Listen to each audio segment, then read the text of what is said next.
Bloomberg Audio Studios. Podcasts, radio, news.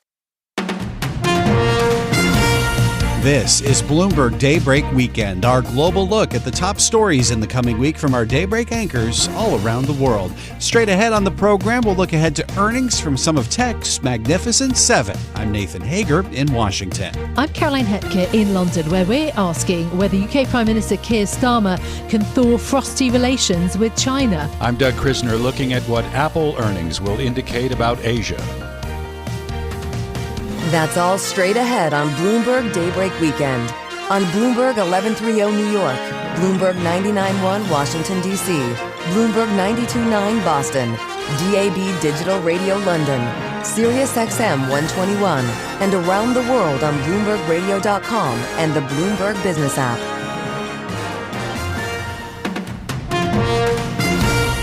Good day to you. I'm Nathan Hager. We begin today's program with the Federal Reserve. Jay Powell and company begin their first monetary policy meeting of 2026 on Tuesday, with the first rate decision of the year to come Wednesday. So what should we expect as we map out policy for the rest of the year? Let's bring in Michael McKee for more on this, our international economics and policy correspondent for Bloomberg Radio and Television. Mike, I guess as far as the January decision goes, it'd probably be a big shock if we got another rate cut this week, right? So what should we be looking for? I think this is going to be another one where the Fed is sort of going to be anxious to make as little news as possible, which I don't think they're going to be able to avoid. But there is no rate cut in train, so they're unlikely to do that. That would be a shock. There's been no news that would justify that at this point. And all the speakers going into the blackout period were saying, we don't think we need to cut anything. So I think you'll get a unanimous decision, no dissents this time, for a hold. And then the question always, as always, moves on to what do they do at the next meeting, which is in March. I think they're going to avoid making any kind of specific forecast because they don't know what the data are going to show. We're still coming out of this the government shutdown data shortage, so they won't have a lot of information. Well, let's talk about the information that they have gotten thus far. I mean, we have seen some more labor market reports. We've gotten non-farm payrolls. We've gotten the Fed's preferred gauge of inflation as well. What does that tell you about what the economy looks like going into 2026? Well, if you're looking at it in terms of the Fed's dual mandate, you do have inflation. The PCE numbers came out last week at looking at 2.8%, which is up from the month prior. But now these are November numbers.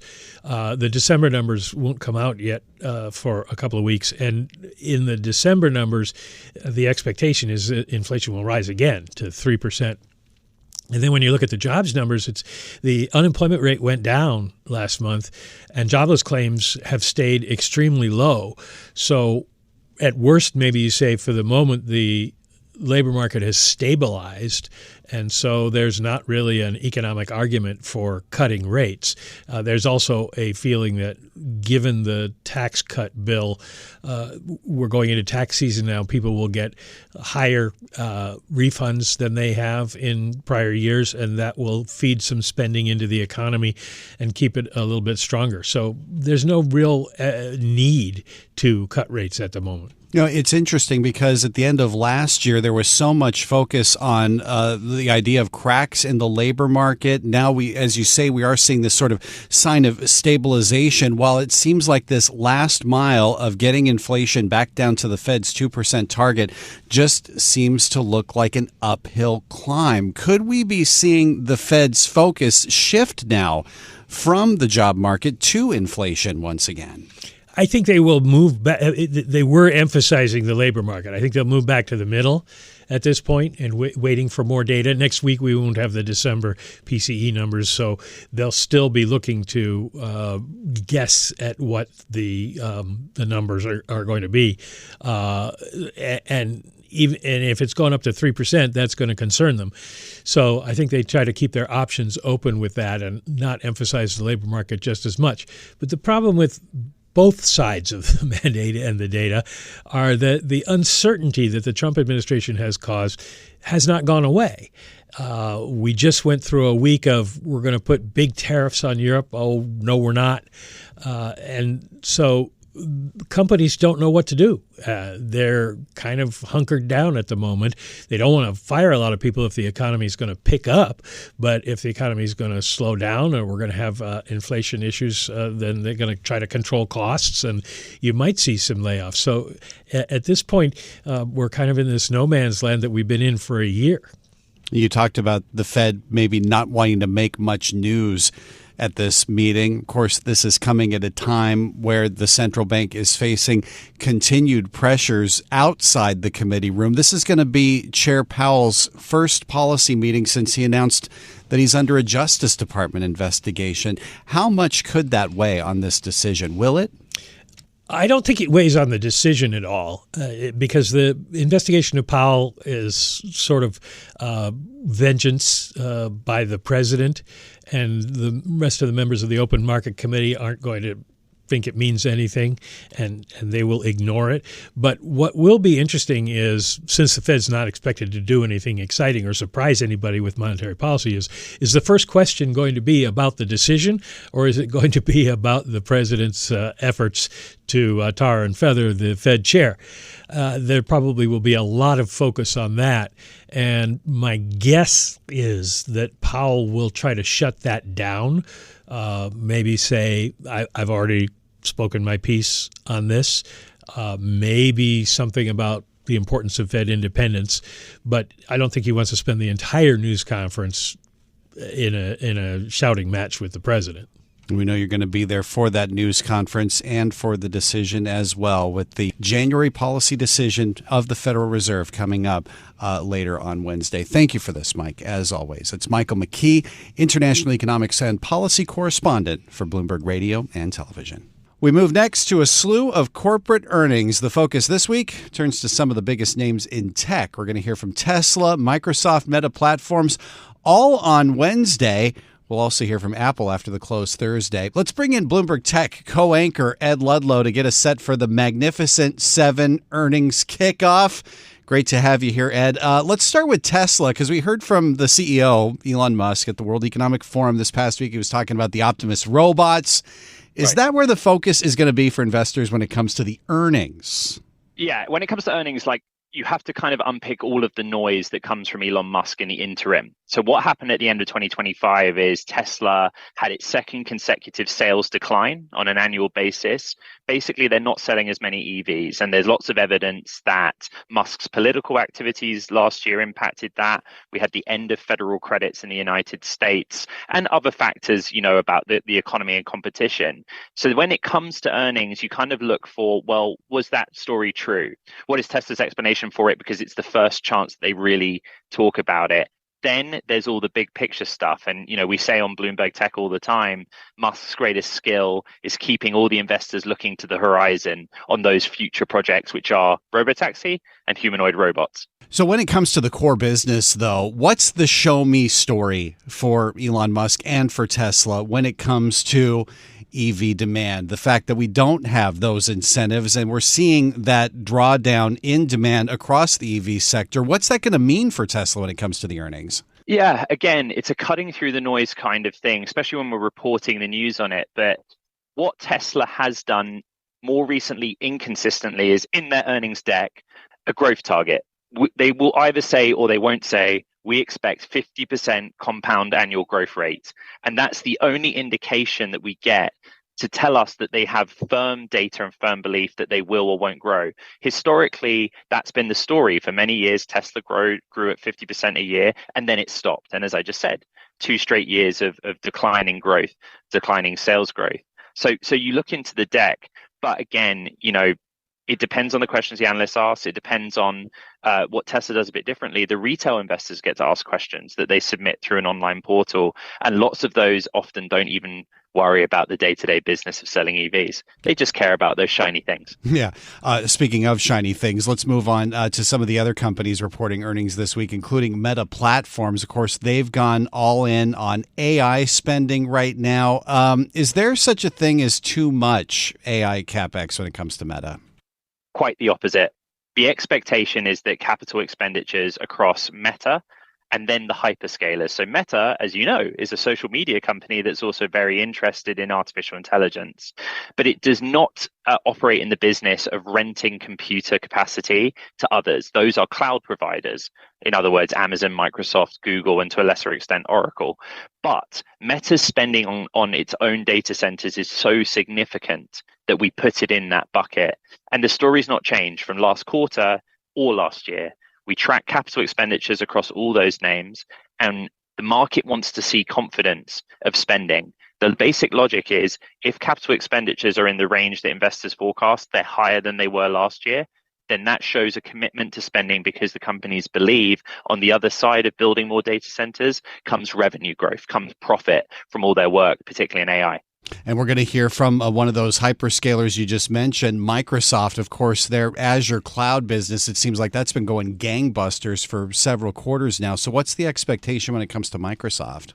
Yeah, Microsoft can be a pretty straightforward story. Again, we look at its capital expenditures because as one of the biggest data center operators and owners, you want to see their commitment to doing it. But then in terms of segments, it's just about the top line growth of that Azure or cloud computing business, and it's in the 30s, and plus or minus a few percent against street consensus makes a really big impression on how AI. The investment starts with the chips that go into data centers. You have to spend a lot of money on that, but when you start to show sales growth in cloud, it's evidence that that payoff is happening. So when we start to look at these earnings, Ed, what are you expecting when it comes to this ongoing debate about AI valuations and, circular spending in the space as well?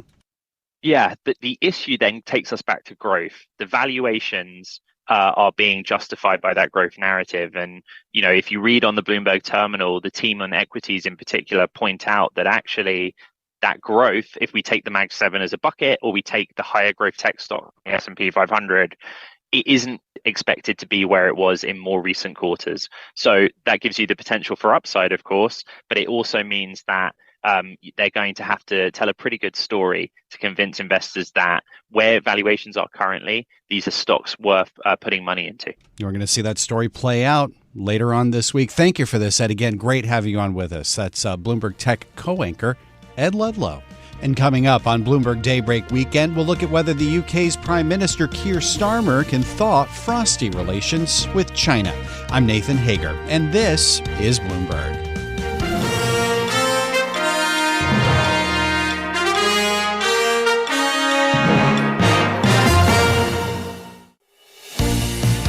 This is Bloomberg Daybreak Weekend, our global look ahead at the top stories for investors in the coming week.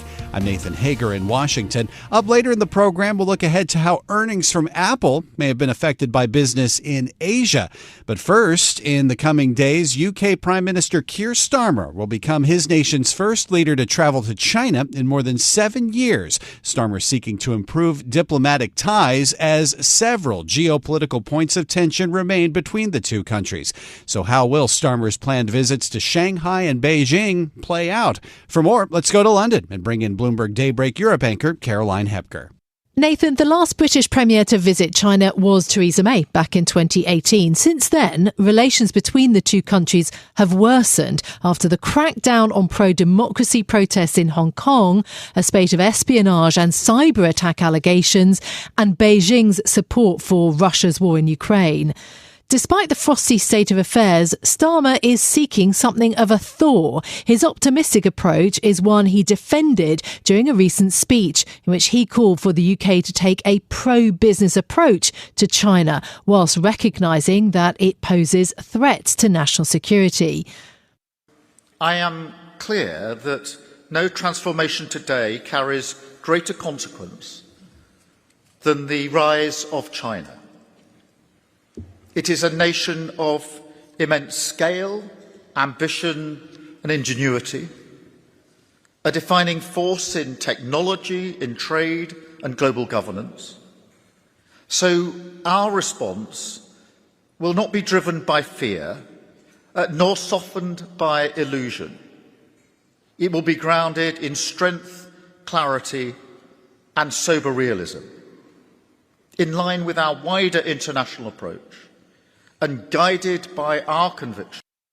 That was the UK Prime Minister Keir Starmer speaking there. So, can the British government draw a line under what has been a turbulent period for UK-China relations? Or could geopolitical tensions and US influence maybe change things? To think about this, I'm joined by Bloomberg's UK political correspondent Ellen Milligan and our chief Asia correspondent Rosalind Matheson. Welcome to both of you. Ellen, can I start with you?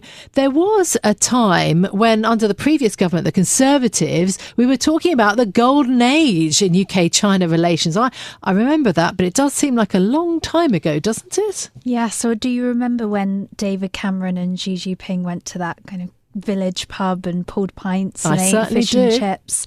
I mean, we just really haven't seen that in the last 10 years. And you were saying that, I mean, really kind of that short-lived golden age, billions promised in Chinese investment, much closer ties, broke down and soured over initially over that crackdown on activists in Hong Kong, a former British colony, but also over espionage and cyber attack allegations, and then more recently in the last few years, China's support for Russia.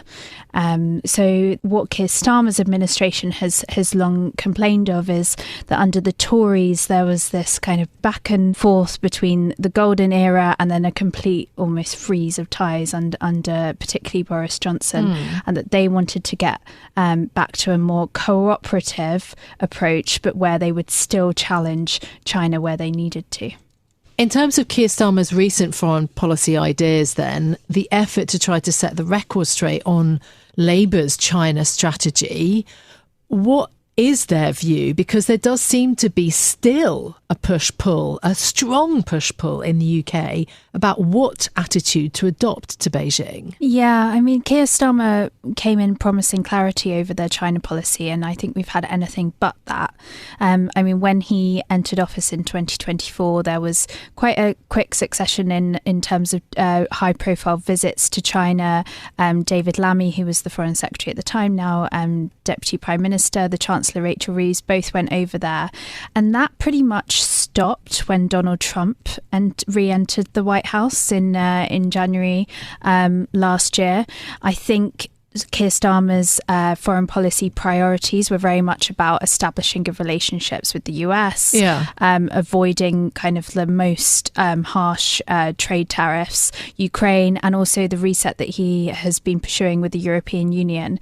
And Donald Trump is a kind of famous China hawk.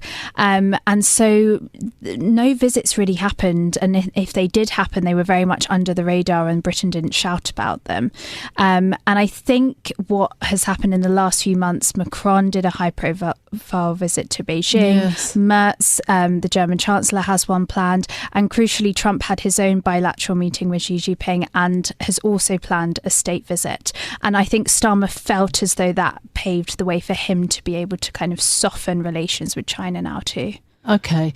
Ros, you're in Asia. How does China see its relationship with the UK, maybe sort of historically and also now? Well, it depends how far back you want to go, because there is a lot of history there. In more recent history, it's probably been more down than up, obviously, from that moment of the beer in the pub after that. But it's never been easy. In the past, in a way, is just to find this relationship from the China side.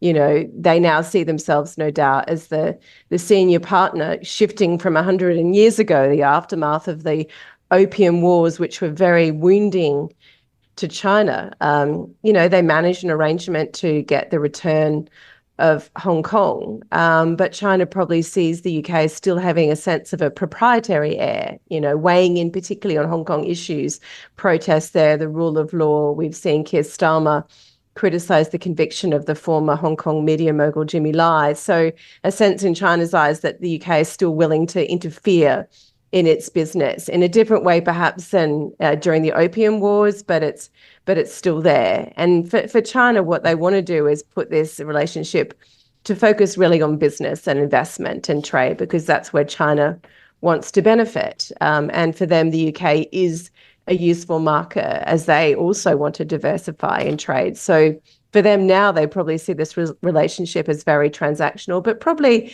themselves as a bit more of the senior partner. Yeah. Is the UK seen as a strategic ally by China, or is it simply as a kind of trading partner, do you think, Ros? Well, I doubt if China sees many, if any, Western nations as strategic allies. It might see them as useful, but not as allies, perhaps in sort of dividing and conquering in the West a bit, so splitting Europe and the UK off somewhat from the US, maximising the tensions that the US has right now with Europe and the UK on different matters. So probably as a useful partner, not a strategic ally, a transactional partner, definitely a trading partner, as long as the totality of that relationship is still to China's advantage. So net, are its companies better off? Is it selling the sorts of things it wants to? Does it have a foothold in the industries it wants?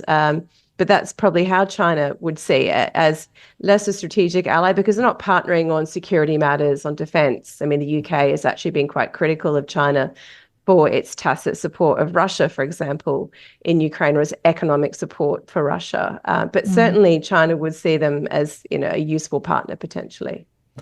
We have seen the likes of Rachel Reeves and David Lammy visiting China. Have they managed to make any progress? There was no substantial outcome from either of those visits. I think those initial visits were more about no one's been in years, so let's go and make sure that we get diplomacy back on track.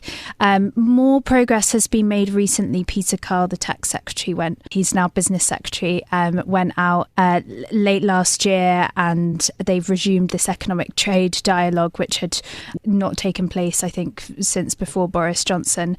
But, it means that Keir Starmer's almost put more pressure on himself with this state visit coming up. I mean, the way he describes China as this is like the most consequential global shift to the UK of them all. And so the stakes are really high for him. Ros, does China want the UK to pick between the US and China? What is their perspective? I mean, America has a view on that, doesn't it? They do. And for China, they probably realise it's not realistic to try and say the UK has to pick a side there, but they can take advantage, because that's what they like to do, is to spot an opportunity and to maximise ruptures and tensions. In that sense, as you said, the US-led global order is changing into something more fractured into spheres of influence. Trump in the Americas, China in Asia, and so on, and exploiting that when it comes to trade, because it's clear, Europe and the UK are acknowledging they need to do business with China. As Ellen was saying, there's a lot at stake for Starmer in this visit, to manage the relationship and to walk those lines. And they'll be aware of that too, with him coming in. And they understand the UK will always have a relationship of sorts with the US. There is a lot of cooperation that still goes on between them, including, on the defence side, despite what Donald Trump may say about that. Ellen, just lastly, how important do you think the recent approval of a new Chinese embassy in London is? It was an enormously contentious decision.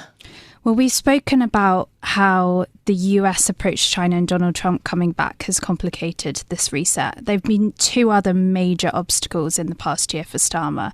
One is this embassy approval. The government decided to call that embassy decision in from the local authorities almost a year ago now, and have constantly delayed a decision on this. They've sought more information on what exactly China intends to do, how close this embassy would be to sensitive communication cables. And the timing is no coincidence that this decision has been made just the week before this state visit. And it really kind of paves the way for Starmer to say, look, we've been able to make this big decision that you've wanted for a long, long time.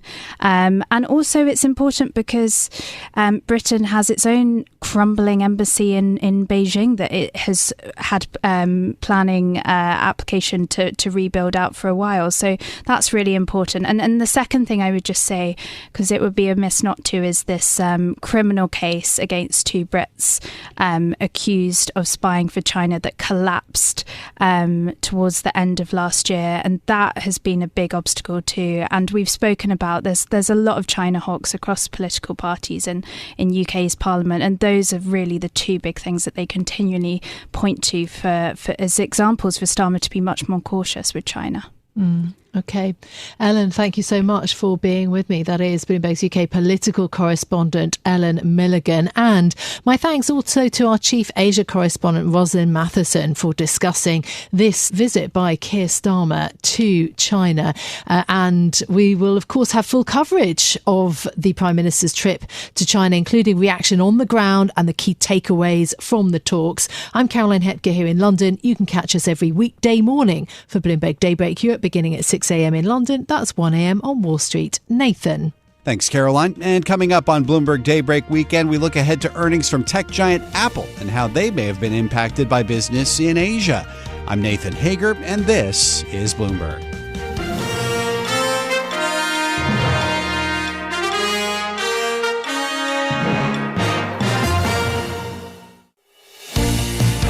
This is Bloomberg Daybreak Weekend, our global look ahead at the top stories for investors in the coming week. I'm Nathan Hager in Washington. We get Apple's latest earnings this week, and the company's business in Asia will be a key focal point. Let's get more on this from Bloomberg's Doug Krisner, host of the Daybreak Asia podcast.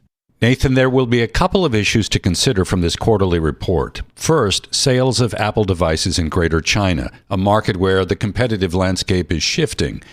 And second, what those sales figures mean for Apple's partners and parts suppliers in the Asia Pacific. Joining me now for a closer look is Bloomberg's Vlad Savov. Vlad is tech editor for Asia, and he joins from our studios in Hong Kong. Thank you for being here. What do we know about how well Apple products have been selling in Greater China, especially the iPhone? Well, absolutely. That is the company's iconic product. And Tim Cook did give us a little bit of foreshadowing at the last earnings, saying that he looks forward to growth in China.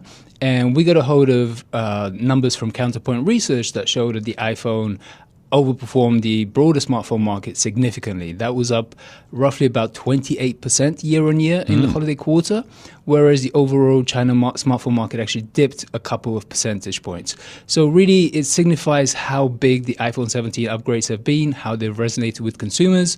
The analysts also pointed out that you had that COVID-era refresh cycle, so all the people who got a smartphone at that time were due to get a new one, and presumably all the iPhone owners just kept going with the iPhone. So you and I have spoken in the past about the intense competition from Chinese handset makers like Huawei and Xiaomi. Did that not show up in the last quarter? Well, those two particular brands were down double-digit in percentage terms year on year for that quarter. It is significant to say that for the entire year, in terms of shipments, Huawei was the biggest in China. It's just the particular quarter, because of product cycles, Apple's is very regular. It is like clockwork, but the likes of Huawei, Xiaomi, they tend to jump around. So you have some quarterly unevenness, so to speak. And one of the interesting things with the Chinese manufacturers themselves is that they keep handing over the crown. So 1 year Oppo will be ahead, 1 year it will be Vivo, Xiaomi, Huawei, etc. So there's never really a clear-cut leader or winner amongst them. Whereas Apple, there is just one Apple, there is just one iPhone, and that's the recurring theme with the company. It has that ecosystem that nobody else has. Now, Apple has established a well-oiled supply chain right across the APAC region, although recently some capacity constraints seem to have become a factor. How well has Apple's supply chain held up in the face of this demand? Well, the supply chain, I can kind of guess what you're getting into, which is that memory chip crunch, which has been the sudden and overwhelming theme that we've seen across the entire supply chain. It is brought on by the AI demand. The likes of NVIDIA and AMD are the ones who are buying up the capacity at Samsung, SK Hynix, and Micron. So all the memory that used to be the most commodified, the most boring component is now surging in cost, so that's hitting laptop manufacturers, smartphone manufacturers, etc. Again, Apple is fairly unique in this because Counterpoint and other analysts have said the premium tier of the smartphone market is not being affected. It's the entry level, it's the mid-range. We've seen some indications that some of the smaller manufacturers are actually canceling products because they cannot get a hold of memory at a price that makes the product viable. Now, we know that Apple outsources chip production to Taiwan Semiconductor. This relationship goes back years. TSMC has been the exclusive partner for producing processors for things like the iPhone, the iPad, and even Macs. And for a long time, Apple was TSMC's most important client. But these days, that distinction seems to belong to NVIDIA, given the explosive demand that we have seen for high-end chips. Now, TSMC has responded recently by raising the lower end of its CapEx spending target. So when you consider expanding capacity, let's bring into the conversation Apple's other critical partnership in Asia, and that is Foxconn, the largest contract manufacturer for Apple. So, Vlad, I'm wondering whether Foxconn, like TSMC, is being forced to increase its CapEx to meet demand. Well, Foxconn is an interesting one, and clearly it doesn't have that much in the way of capacity issues when it comes to consumer electronics like the iPhone, but increasingly Foxconn is moving into being a data center hardware manufacturer. So effectively, when TSMC builds the NVIDIA chips, somebody needs to put them in racks, build them into like fridge-sized units that then go into data centers. Foxconn is doing a whole bunch of that. The company hasn't recently spoken about amping up its own spending, but it does stand to reason. Foxconn does want to has a very close relationship with NVIDIA, just as it does with Apple. It does want to be the leader in this space. So to your point, it may well be the case that Foxconn and some of its competitors, many of them being Taiwanese companies as well, are going to ramp up as well because the demand, we saw this at CES, Jensen, CEO from NVIDIA and other executives said the demand for AI hardware is still outstripping supply. When I think of memory chip makers, I think of South Korea, I think of Samsung and SK Hynix, but I also want to consider what's happening in China. We have Semiconductor Manufacturing International Corp, known as SMIC or SMIC. This company also produces memory chips. So if the supply of memory is being constrained, I'm wondering whether Chinese firms like SMIC are benefiting. Yeah, the opportunity right now is, in fact, for the Chinese manufacturers of memory chips. You have YMTC and some other players within China. They have the opportunity because they don't have the cutting edge, the HBM technology that Hynix and Samsung are dedicating all their attention to. So for them, they can fill in the gap because Hynix has already said 2026 memory capacity is already booked out and sold. And you're seeing these things emerging. When you look at the consumer prices, if you want to build your own PC, prices have more than doubled for RAM sticks. So SMIC itself, also a lot like TSMC, it has its hands busy with orders from Huawei, which wants to build AI accelerators to compete with NVIDIA, and a number of players such as Moorthreads, which is another Chinese chip designer that wants to compete with NVIDIA. So SMIC, not necessarily busy with memory, but the likes of YMTC are going to have more of an opportunity in the broader market. So how well have the Chinese chip makers been doing in terms of improving the quality of their semiconductors, whether we're talking about memory or even processors? I would say that probably they are much closer to closing the gap on the memory front because, again, to do consumer electronics memory, some of these things are stabilized, some of that technology is mature and hasn't jumped by leaps and bounds in the same way that it has done with logic processors, especially AI processors. So SMIC, again, is a very good example because it is effectively stuck at 7 nanometer technology, while TSMC and Samsung are this year moving to 2 nanometers, which is several generations ahead. And the difference that makes is kind of consistent. It means more transistors in less space. It means more performance for less energy consumed. And again, when we're talking AI and data centers, energy consumed is a big factor. What about the adoption of artificial intelligence in China, especially on mobile devices? Apple Intelligence doesn't even exist in China at the moment. Apple Intelligence outside of China has also been a disaster by Apple standards. It has gone nowhere. It is not a selling point whatsoever, but for Apple's constellation, the fact is that AI on devices is not a selling point for anyone. Samsung has done the most integration. It uses Google Gemini for a whole bunch of stuff. It uses Samsung's own technology. Nobody's buying a Samsung device because of its AI. Likewise for Xiaomi, Huawei. Honor is one of these companies that has its own built-in AI agent that will do things for you on the device. These are interesting technologies. They are things that make a nice tech demo, but no consumer is actively going out and saying, I will buy this brand over the other because I think its AI agent is more valuable. When we have spoken in the past about the iPhone, the camera obviously becomes a focal point, pun intended here. But when it comes to the iPhone 17, I'm wondering whether that's been a big selling point. The camera has been a selling point for Greater China. I'm sure it is. I mean, people in China always care about specs. With them, more is always more. I would say that in particular, the iPhone 17, the base model, no other affixes after the 17, has been a massive upgrade. One of the things Apple did is they added more memory, again, memory, the big thing right now, without raising the price. So just looking iPhone 16 to iPhone 17 at that price level, there was a big upgrade in specification. So I feel like things like battery life, camera improvements always come. There hasn't been like a blow your socks off kind of camera improvement from the iPhone, but the overall spec improvement, all those quality of life improvements are the things that people look for, and clearly the iPhone 17 hits a sweet spot. You and I have spoken in the past about Apple diversifying some of its manufacturing outside of China, especially to India. Among the lessons from the pandemic was the vulnerability of being overly reliant on just one jurisdiction. So I'm curious to get your take, Vlad, on where Apple is right now in trying to reduce its reliance on China as a manufacturing center. That is still the case. Increasingly what we're seeing, and the move to India, in fact, has been accelerating, but that's been quiet for several months now. And to my sense is that Apple will speak on it and figures will emerge when there's more pressure from, say, the Trump administration to do more in the way of decoupling. Over the long run, you can kind of see that made in China will be for the China market, which, let's not forget, is the world's biggest smartphone market. So Apple will never get rid of that part of its business so long as that's within its control. And that will always be very, very significant. India is, again, the big hub for doing manufacturing outside of China. Worth bearing in mind that India is also one of the biggest growth markets for smartphones, one of the biggest growth markets for the premium range. So Apple is putting a lot of focus on that. I would say that the company is trying to have everything effectively, like make sure it's big in India, make sure it's still big in China. Nothing will ever go neglected by Apple so long as there's big potential there. And Vietnam, which, as we know, has been another manufacturing location for a few Apple products. That's right. Vietnam is a place where things like iPads and, let's say, AirPods production can happen.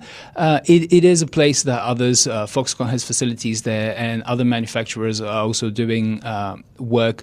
Again, that tends to be the move of manufacturing out of China toward India and Vietnam tends to be more of a high priority when you hear more noise from the US administration to say, let's have manufacturing leave China. It tends to come and go with pressure from the White House, effectively. One of the questions for me at this point, as it relates to the shortage in memory components, is whether Apple's margins will come under pressure and whether or not the company will be confronted with having to increase prices. It seems like the scarcity of memory is going to produce higher prices, and presumably those increases are going to be passed on ultimately to the consumer. Absolutely. The rise in consumer electronics prices is already underway, especially with laptops. I would again say you will see it on the lower end of things. Entry-level devices will become much pricier, mid-range too. I suspect that Apple is one of the companies that will do its utmost to not let that price premium pass on to the consumer. Apple tends to be very steady with its pricing. So the premium end of the market will not be so much affected. But again, it's worth recounting. One of the Micron executives told us this memory crunch is unprecedented. And we're talking something stretching deep into 2027 for sure. Vlad, we'll leave it there. Thank you so very much. Vlad Savoff, Bloomberg tech editor for Asia, joining from Hong Kong. By the way, Apple will be reporting those earnings on Thursday after the U.S. close. I'm Doug Krisner. You can catch us weekdays for the Daybreak Asia podcast. It's available wherever you get your podcast. Nathan? Thanks, Doug. And that does it for this edition of Bloomberg Daybreak Weekend. Join us again Monday morning at 5 a.m. Wall Street time for the latest on markets overseas and the news you need to start your day. I'm Nathan Hager. Stay with us. Top stories and global business headlines are coming up right now.